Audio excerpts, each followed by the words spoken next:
Hello বন্ধুরা, আমি শাক গন্ডিল। আজকে এই ভিডিওতে বেশ কিছু সিনেমা সংক্রান্ত আপডেটস আপনার সঙ্গে শেয়ার করব। প্রথম আপডেটটা ঋত্বিক রোশন এবং জুনিয়র এনটিআরের আপকামিং সিনেমা ওয়ার 2 কে কেন্দ্র করে, অর্থাৎ ওয়াইআরএফ এর আপকামিং ছবি, স্পাই ফ্র্যাঞ্চাইজির আপকামিং ছবি। অ্যাকচুয়ালি এই ছবির মধ্যে একটা যে dance face off Hrithik Roshan এবং জুনিয়র এনটিআরের মধ্যে দেখতে পাওয়া যাবে, প্রিভিয়াসলি আপনার সঙ্গে আমি সেই আপডেট শেয়ার করেছি। বর্তমানে যেটা আপডেট রয়েছে, ইনফ্যাক্ট এই আপডেটটাও শেয়ার করেছিলাম যে 15 দিন দুজনে কিন্তু রিহার্সাল করেছে এই পার্টিকুলার গানটা শ্যুট করবার জন্য, এবং দুজন কিন্তু আলাদা আলাদা রিহার্সাল করেছে যাতে করে ফেস অফটায় মজা আসে, যাতে করে দুজনের মধ্যে একটা বন্ডিং আগে থেকে তৈরি না হয়ে যায়। এটা কিন্তু ফেস অফটা যাতে ইন্টারেস্টিং হয়, সেটার মধ্যে যাতে মজাটা দর্শক পায়, যে কারণেই করা হয়েছে। এটা একটা ভালো সিদ্ধান্ত মেকারদের তরফ থেকে, এবং আদিত্য চোপড়াই কিন্তু অ্যাকচুয়ালি এই ডান্স ফেস অফের আইডিয়াটা এনেছিল, এরকমটাই আপাতত আপডেট আসছে। এবং 5-6 জন ব্যাকগ্রাউন্ড ডান্সারকে প্রীতমের এই এনার্জেটিক সঙ্গে আপনারা ঋত্বিক রোশন এবং জুনিয়র এনটিআরের সঙ্গে ডান্স করতে দেখতে পাবেন, সেটা পরিষ্কার হয়ে যাচ্ছে।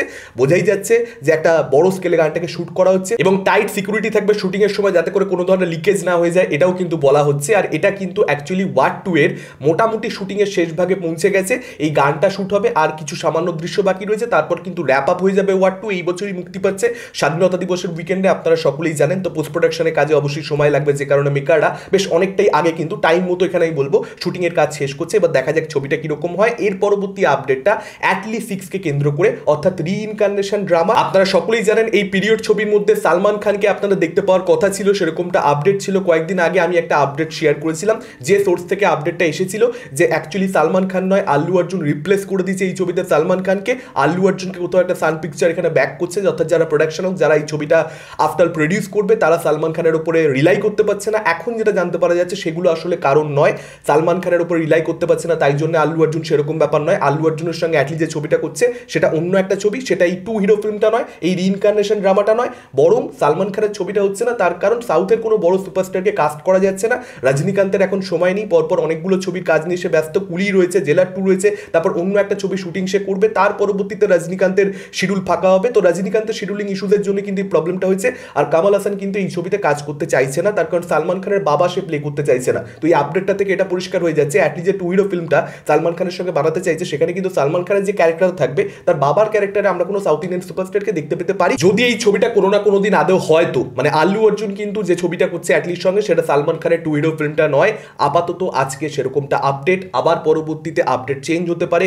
যে সোর্স থেকে আগের দিন আপনার সঙ্গে আপডেট শেয়ার করেছি, ঠিক একই সোর্স থেকে আজকে আপনার সঙ্গে আপডেট শেয়ার করছি।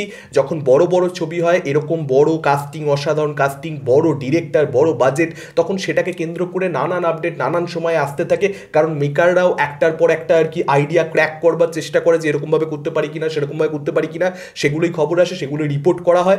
এবার দেখা যাক শেষ অবধি কি হয়। নেক্সট আপডেটটা জুয়েল থিপকে কেন্দ্র করে। আপনারা জানেন সিদ্ধার্থ আনন্দ যে ছবিটা অ্যাকচুয়ালি প্রডিউস করছে, আপনারা জয়দীপ আহলাওয়াতকে এবং তার সঙ্গে সঙ্গে সাইফ আলী খানকে দেখতে পাবেন। একটা first look teaser kind of নেটফ্লিক্সের তরফ থেকে কয়েকদিন আগে অফিসিয়ালি ড্রপ করা ছিল, যেটার আমি রিয়াকশনও দিয়েছিলাম আপনাদেরকে। এখন এই ছবিটা 27শে মার্চ মুক্তি পাবে, এটাই আপাতত আপডেট। এবার দেখা যাক ছবিটা কিরকম হয়। ভালো হতে পারে, ভালো কাস্টিং রয়েছে, let's see, hope for the best. এর পরবর্তী দুটো আপডেট রজনীকান্তকে কেন্দ্র করে, তার আপকামিং দুটো সিনেমাকে কেন্দ্র করে। একটা হচ্ছে কুলি, মার্চ 14-এ, অর্থাৎ লোকেশ কানাগরাজের জন্মদিনের দিন অ্যাকচুয়ালি কুলি ছবিটার একটা টিজার মেকার অফিসিয়ালি ড্রপ করতে পারে, এরকমটাই কিন্তু আপডেট আসছে। এবার দেখা যাক সেটা শেষ অবধি হয় কি হয় না। এই ছবিটাকে নিয়ে আমরা প্রত্যেকে হাইলি এক্সাইটেড। আফটার লোকেশের ছবি, লোকেশের সঙ্গে রজনীর প্রথমবারের জন্য কোলাবোরেশন, আমির খানের ক্যামিও থাকতে পারে। যদি আমির খানকে আপনারা নিশ্চিত থাকতে পারেন দেখানো তো এখন হবে না, আমরা একদম বড় পর্দায় গিয়ে ডিরেক্টলি আমির খানকে দেখতে পাবো। দেখা যাক টিজারটা আসে কিনা এবং টিজারটা কিরকম কি লাগে। এর পরবর্তী আপডেটটা জেলার 2 কে কেন্দ্র করে নেলসনের সঙ্গে রজনীকান্তের কোলাবোরেশন। আপনারা সকলেই জানেন জেলার 2 এর শুটিং কিন্তু স্টার্ট হতে চলেছে এপ্রিল মাসে কোনো এক সময়। আপাতত সেরকমটাই আপডেট। কিছুটা শুটিং হবে এখানে চেন্নাই সেটে, কিছুটা শুটিং হবে গোয়াতে, এরকমটাই আপাতত আপডেট। দেখা যাক শেষ অবধি কি হয়। এবং নতুন কাস্টিং অ্যাড করা হবে, শিবরাজ কুমার তো ছিলই, তার সঙ্গে সঙ্গে মোহনলাল তো ছিলই, তাছাড়াও কিন্তু আমরা অ্যাকচুয়ালি জ্যাকি শ্রফ ছিল, তাছাড়াও এখানে আমরা আরও কয়েকজনকে দেখতে পেতে পারি। দেখা যাক শেষ অবধি কি হয় না হয়। এই ছবিটার অ্যানাউন্সমেন্ট টিজারটা ব্যাপক ছিল, প্রপার মাস, সেখানে রজনীকান্তের প্রেজেন্স, কমেডি যেরকম অনিরুদ্ধ এবং নেলসন করেছিল সেরা ছিল। দেখা যাক এই ছবিটাকে নিয়ে আমি তো হাইলি এক্সাইটেড। এর পরবর্তী আপডেটটা বাংলা সুপারস্টার দেবকে কেন্দ্র করে। ধূমকেতু ছবিটা তার বহু বছর ধরে আটকে রয়েছে, আপনারা সকলেই জানেন। সেই ছবিটা আসতে পারে, সেটার একটা আভাস কিন্তু আজকে পাওয়া যাচ্ছে।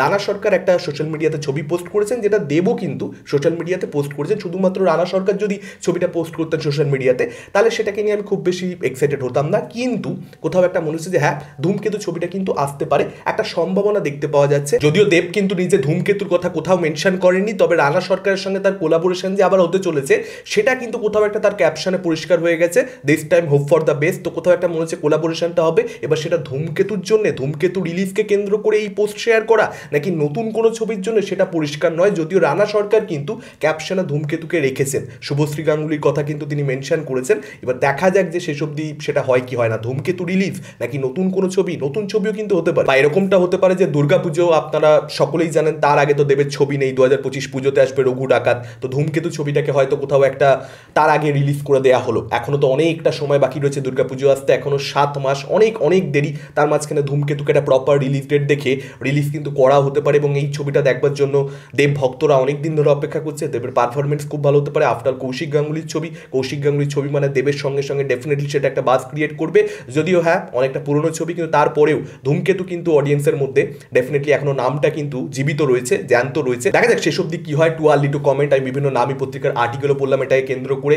ধূমকেতু যে রিলিজ হবে সেই সংক্রান্ত কোনো কথা কিন্তু তারা লিখছে না, ধূমকেতুর কথা মেনশন করছে, কিন্তু তাদের কাছে খবর আছে যে ধূমকেতুকে নিয়ে আলোচনা হয়েছে, এরকম কোনো খবর কিন্তু আমি পড়লাম না। তো অ্যাজাম্পশনের ভিত্তিতে আমাদের বেশি আলোচনা করে লাভ নেই। আপনাদের কি মতামত ডেফিনেটলি আপনারা সেটা কমেন্ট করে জানাতে পারেন। কোন আপডেট নিয়ে আপনারা সবচেয়ে বেশি এক্সাইটেড। এই ভিডিওটা ভালো লাগলে লাইক করতে পারেন, শেয়ার করতে পারেন। আমাদের চ্যানেল নতুন হলে চ্যানেলটাকে অবশ্যই সাবস্ক্রাইব করতে পারেন। আজকের মতন টাটা, চোখ রাখুন পরবর্তী ভিডিওতে।